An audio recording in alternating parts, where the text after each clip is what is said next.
सपा सांसद जियाउर रहमान बर्क, जिन पर संभल में हिंसा भड़काने का आरोप है, वो अब बुरी तरह से फंसते नजर आ रहे हैं। बिजली चोरी के आरोपों में कटियाबाज बर्क के खिलाफ एफआईआर दर्ज कराई गई है। बिजली विभाग के अधिकारियों ने ये एफआईआर दर्ज करवाई और बर्क की बिजली काट दी गई।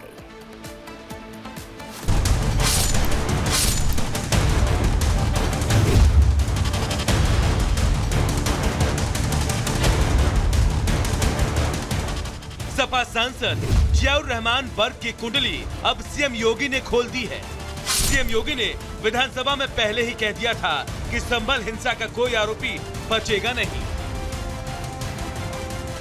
एक भी गिरफ्तारी बिना साक्ष्य के नहीं हो रही है। और याद रखना, जिसने पत्थरबाजी की होगी, जिसने माहौल खराब किया होगा, उसमें एक भी बचने वाला भी नहीं है। सीएम योगी ने जो कहा था उस पर अब एक्शन भी शुरू हो गया है। खबर मिल रही है कि सपा सांसद जियाउर रहमान बर्क को किसी भी वक्त संभल पुलिस गिरफ्तार कर सकती है। गिरफ्तारी की कई वजहें भी हैं। पहली वजह है कि सपा सांसद जियाउर रहमान बर्क पर मीटर में सेटिंग करके बिजली चोरी करने का आरोप लगा है।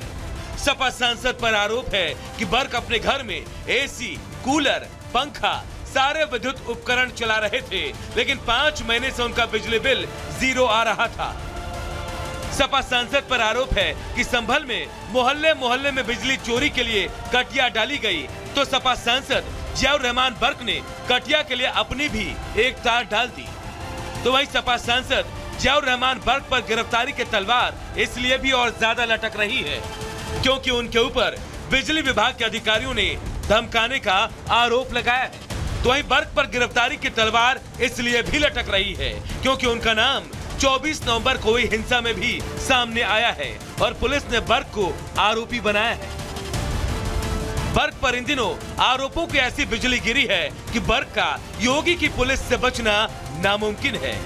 तो वहीं आज जांच में पता चला कि बर्क के जिस घर में अभी तक बिजली बिल 0 आ रहा था, वहां तो 5 किलोवाट से ज्यादा का लोड था। जी ने बताया कि पहले तो ताला खोल नहीं रहे थे, लॉक खोल नहीं, चेक नहीं करने दे रहे थे। उसके बाद उन्होंने ताला खोला और फिर उसको जी को धमकी दिया, तो जी अभी बताएंगे, एफआईआर उसका लिख रहे हैं। तो सर और कितनी टीम में क्या क्या पाया गया, वहाँ पे किस तरीके का लोड था? और टोटल 16.5 किलोवाट का लोड, वो तो मैंने बता दिया पहले। 16.5 किलोवाट का लोड पाया गया। और सर कितना था उस पे, लोड कितना था? 2 किलोवाट का कनेक्शन था। 2 किलोवाट के 2 कनेक्शन थे, एक इनके माननीय सांसद जी के नाम से और एक इनके दादाजी के नाम से। सर एफआईआर भी कराई जा रही है? कितनी एफआईआर कराया है? संभल प्रशासन दावा कर रहा है कि बिजली की चोरी हुई, तो बर्क के वकील का कहना है कि घर में सोलर पैनल लगा है, इसीलिए बिल 0 आ रहा है। 4 किलोवाट का भी वो अंदर इस्तेमाल हो रहा है अकेला। 5 किलोवाट का यहाँ जनरेटर है पूरी तरीके से। 2 एसी लग रहे हैं सिर्फ मौके पे, इस वक्त जो जांच हुई है 2 एसी लग रहे हैं और कुल मिला के 6 या 7 पंखे ऊपर से लेके नीचे तक 6-7 पंखे होंगे। बाकी लाइट वगैरह का जो इस्तेमाल है वो पंखे होगा। तो जब हमारा 10 किलो सोलर पैनल लग रहा है तो उसमें बिजली विभाग के रीडिंग में 0 भी आए तो क्या हो रहा है, हम तो एक बिल ही दे रहे हैं कंटिन्यूस। मिनिमम चार्जेस जो है वो कंटिन्यूस दे ही रहे हैं। वो ये भी कह रहे हैं कि आवास में जिस तरह से जल्दी आप रीडिंग आई है तो मुझे उन्हें गड़बड़ लग रही है। ऐसा तो आप देख तो लिया उन्होंने देख लिया कि सारा सोलर लगा पड़ा पूरी छत पे। बर्क ने गिरफ्तारी के डर से हाईकोर्ट का रुख किया। मांग की गई है कि संभल हिंसा मामले में उनके ऊपर दर्ज एफआईआर रद्द हो।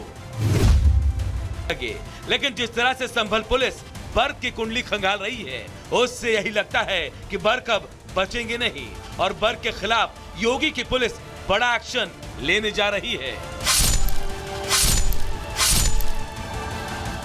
Bureau report, Republic Bharat.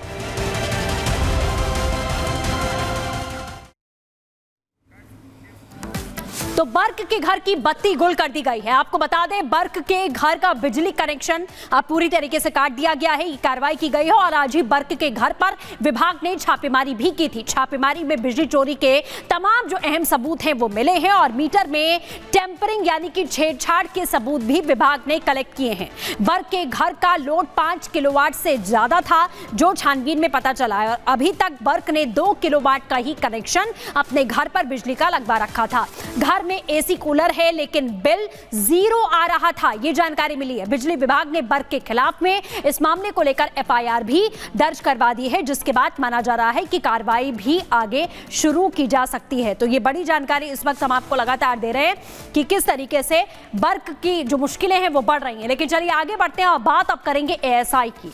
46 साल पुराना मंदिर मिलता है, जिसके बाद अब संभल के कण कण में उसकी तफ्तीश की जाएगी। ASI की जो टीम है वो कुछ ही घंटों के बाद पहुंचेगी संभल में, और कितने मंदिर हैं, कहां पर क्या क्या छुपाया गया है, हर चीज की तफ्तीश की जाएगी। जो मूर्तियां मिली हैं वो कितने साल पुरानी हैं, ये भी जानकारी जुटाई जाएगी। इसी पर दिखाते हैं एक रिपोर्ट।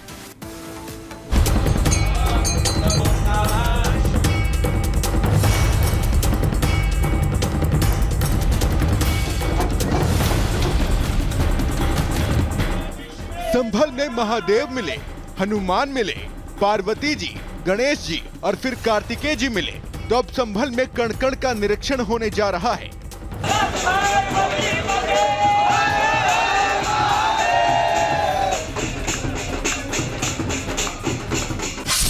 ASI की टीम कुछ घंटों बाद लखनऊ से संभल पहुंचने वाली है। 4 सदस्यों वाली ये टीम इस बात का पता लगाएगी कि जो मंदिर मिला है वो कितने साल पुराना है, मंदिर में मिली मूर्तियां कितनी प्राचीन हैं।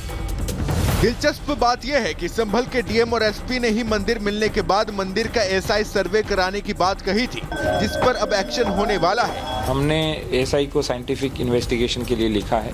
मंदिर का सर्वे होगा तो तमाम राज भी खुलेंगे, और राज खुलेंगे तो पता चलेगा कि संभलेश्वर महादेव मंदिर कितना पुराना है। ASI सर्वे से इस बात का भी सबूत मिलेगा कि मंदिर का निर्माण कब किया गया था। तो वहीं मूर्तियों के बारे में भी पता चल सकेगा कि मूर्तियां कितनी प्राचीन और किस सदी की हैं।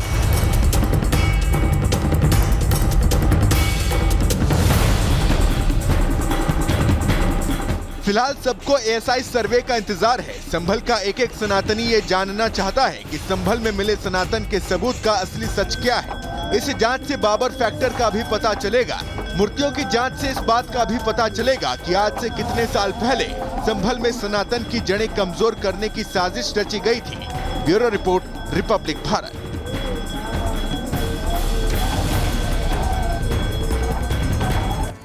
और अब बात साहित्य के उस मंच की जिसका पूरे देश को इंतजार है, हिंदी साहित्य का सबसे बड़ा मंच, जहां होगा साहित्य, सुर और शक्ति का संगम।